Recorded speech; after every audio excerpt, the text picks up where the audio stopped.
Welcome students, हम बात करेंगे प्रॉब्लम की जो कि रिलेटेड है the middle term in the binomial expansion. और हमारा क्वेश्चन ये है कि show that the coefficient of the middle term of 1 plus x raise to the power 2n is equal to the sum of the coefficient of two middle terms of 1 plus x raise to the power 2n minus 1।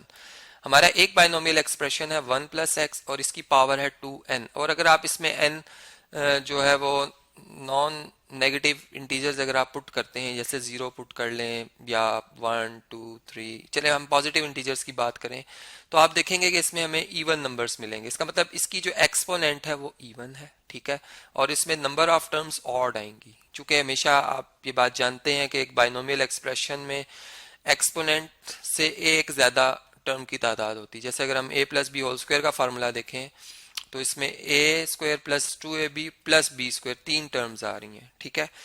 इसी चीज को हम यहाँ भी apply कर रहे हैं, इसी रूल को। अब देखें यहाँ पर 2n माइनस 1 है सेकंड जो बाइनोमियल एक्सप्रेशन, तो इसमें अगर आप n कुछ भी पुट कर लें, पॉजिटिव इंटीजर, चले हम बात करते हैं पॉजिटिव इंटीजर की, तो हमें एक ऑड नंबर मिलेगा। देखें अगर आप 1 पुट करें तो आपको 1 आंसर मिलेगा, 2 पुट करेंगे आपको 3 आंसर मिलेगा, 3 पुट करेंगे आपको 5 आंसर मिलेगा। इसका मतलब यहाँ पर जो एक्सपोनेंट है वो ऑड है और इसमें नंबर ऑफ टर्म्स इवन होंगी। तो मिडल टर्म फाइंड करने का जो हमारे पास फार्मूला है, सबसे पहले वो मैं आपसे शेयर कर लेता हूँ, जो कि मैंने कंसेप्ट लेक्चर में बताया हुआ है, ठीक है। मैं यहाँ पर पहले बात करता हूँ middle term of expression expression having even exponent, ठीक है।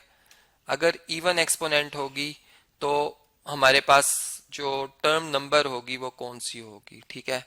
एक्सपोनेंट, सॉरी यहाँ पर टी से आएगा, ठीक है।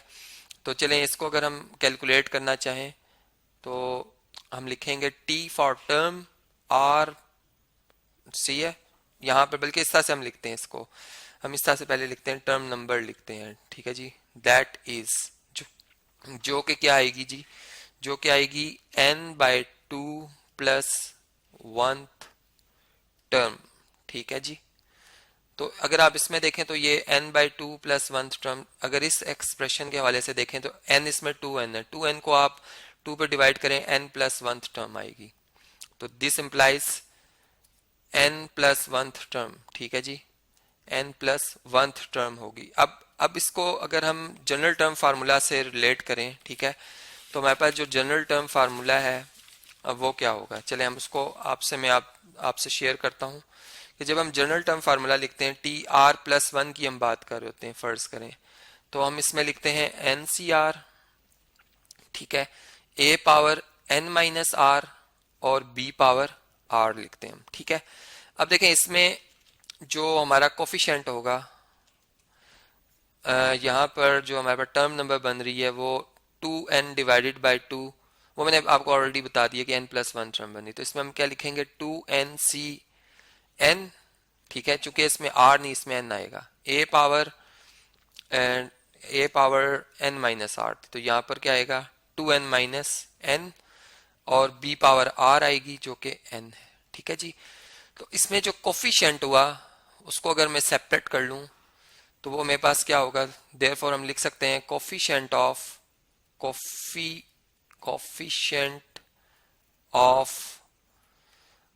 Middle term of 1 plus x. Question देखते हैं एक दफा दोबारा के क्या था, 1 plus x raise to the power 2n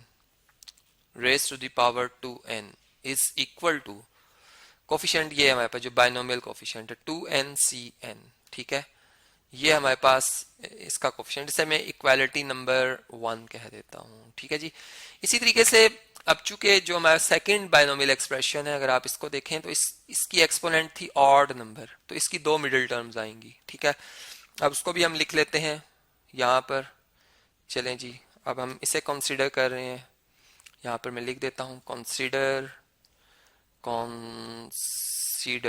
this expression, ठीक है। इट हैज, हम यहाँ पर यूं लिखेंगे इट हैज 2 मिडल टर्म्स, ठीक है जी, बिकॉज ड्यू टू जो एक्सपोनेंट है वो क्या है, ऑड नंबर है, it has two middle terms. ठीक है जी, तो मिडल टर्म नंबर कौन सा होगा अगर हम उसको कैलकुलेट करना चाहते हैं, ठीक है, तो उससे भी हम देख लेते हैं जी। यहाँ पर हमारे पास जो फार्मूला है, हम यूँ कहते हैं कि when exponent is odd terms are even, तो जो मिडल टर्म होगी हमारे पास वो क्या होगी, वो होगी जी n+1/2 एंड n+3/2 टर्म्स। ठीक है, ये मिडल टर्म नंबर्स होंगे। ठीक है, तो इस क्वेश्चन के लिहाज से अगर हम देखें वेयर हमारे पास जो n है इस केस में वो 2n-1 है। ठीक है, तो इसमें n की जगह हम क्या पुट करेंगे, 2n-1, तो therefore middle term numbers are, middle terms numbers are क्या आ जाएंगे जी, फर्स्ट में n की जगह हम क्या पुट कर रहे हैं, 2n-1, तो यहाँ पर हम लिखेंगे 2n-1 + 1 divided by 2th term, and इसी तरीके से यहाँ पे हम लिखेंगे 2n-1 + 3 डिवाइडेड बाय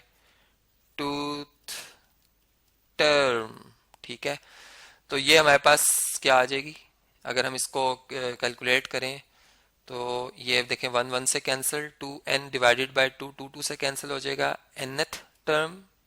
ठीक है, एंड यहाँ पे अगर आप देखें तो 3 या 3 + करें तो ये 2 आता है, तो ये बन रहा है 2n+2/2।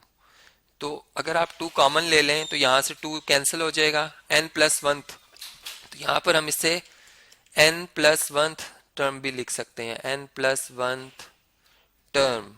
ठीक है जी, अब ये तो हमने टर्म नंबर बता दिए।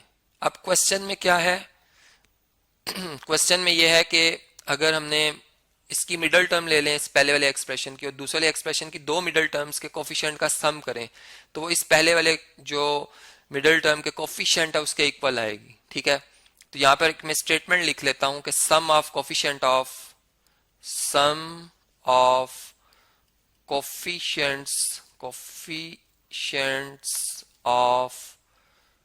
To middle terms of two middle terms of, जो एक्सप्रेशन था मैंने कॉपी किया था ये आपके सामने ही लिखा हुआ है। ठीक है, इसका मैं रेज कर देता हूँ, ये ऑड जो लिखा हुआ नंबर आ रहा है। ठीक है, ताकि ये हमारी बात को ज़रा यहाँ पर क्लियर हो जाए।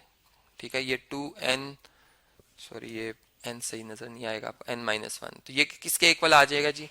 अब अगर हम देखें तो जो हमारे पास टर्म नंबर बन रही थी, nth टर्म बन रही है, तो इसमें हम tn-1 लिखेंगे। ठीक है, सॉरी tn लिखेंगे, nth टर्म के लिए tn लिखेंगे, और दूसरी टर्म जो लिखेंगे वो कौन सी लिखेंगे, n+1 टर्म है तो इसे हम n+1 ही लिखेंगे, ये दोनों टर्म्स। अब इनके जो कोफिशिएंट्स है, अगर जनरल टर्म फार्मूला देखें तो हमारे पास क्या आएंगे जी, हम इसमें लिखेंगे, चूंकि इसमें n हमारा 2n-1 है, 2n-1 c n-1 आएगा, चूंकि अगर n+1 हो तो n आता है। ठीक है, अब n है तो यहाँ पे n-1 आएगा, प्लस इसी तरीके से यहाँ पर हम लिखेंगे 2n-1 c n, चूंकि इसमें जो टर्म न है, जैसे देखें जनरल टर्म फार्मूला को अगर आप देखें तो tr+1 टर्म जो होती है वो ncr होती है। ठीक है, a पावर n-r होती है और b पावर r होती है, तो इसमें ये जो है हमारा ये कोफिशिएंट है। ठीक है, इसकी मैं बात कर रहा हूँ।